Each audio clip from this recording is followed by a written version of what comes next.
The gentleman from Kentucky reserves. The gentleman from New Jersey is recognized. Thank you, Mr. Speaker. I yield now 3 minutes to the gentlewoman from Texas, Ms. Sheila Jackson Lee. The gentlewoman is recognized. I thank the ranking member and I thank the manager of this legislation. However, Mr. Speaker, I rise today to try and speak something called common sense speak. And that is for my colleagues to understand that Americans reject confusion and chaos.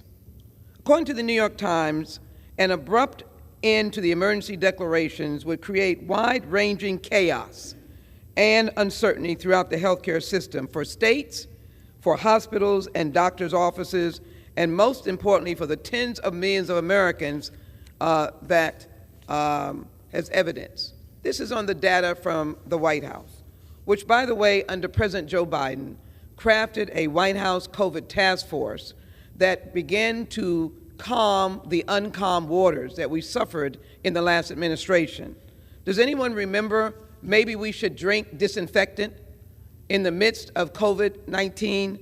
Well, let me tell you, in Houston, Texas, we remember it.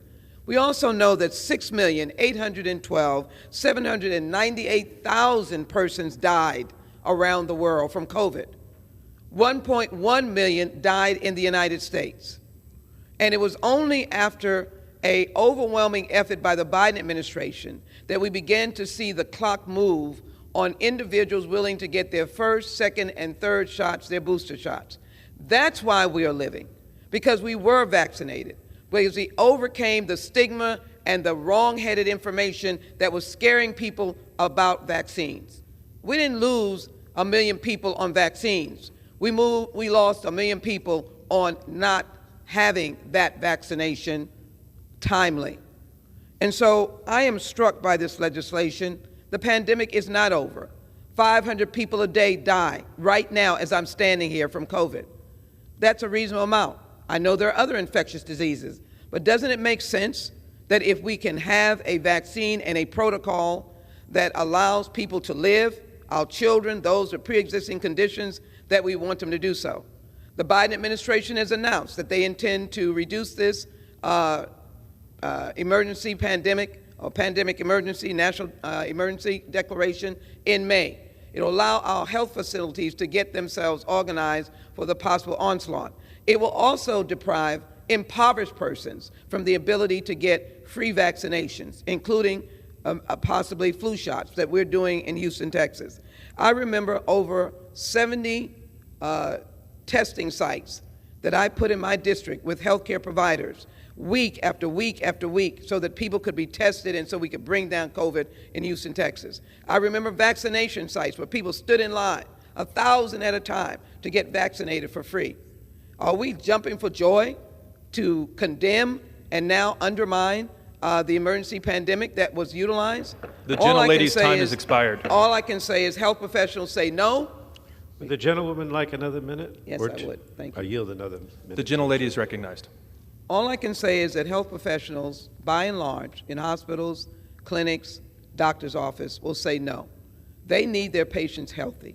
As many people that can get vaccinated with information should get vaccinated. And of course, guided by your healthcare provider.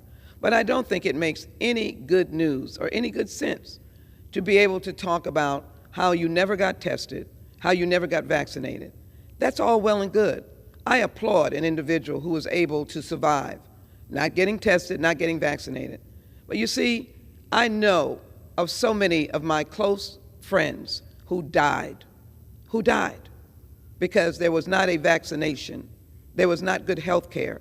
They didn't come to the end stages of COVID, and COVID killed them. And so I don't make mockery of the hard work of President Biden. And I truly believe that his time frame, I might think it's a little too quick, but I adhere to the President's time frame of May 2023. Let us organize so that we can save lives. And at any moment— The gentlelady's time has expired. 30 seconds. I'll yield her another minute if I can, Mr. The gentlelady is recognized.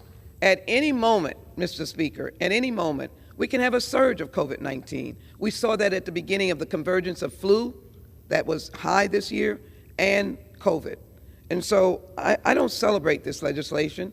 I don't take angst or anger with the individual who thinks this is the right way, but I know that I'm on the right side. I'm on the dominant side of truth.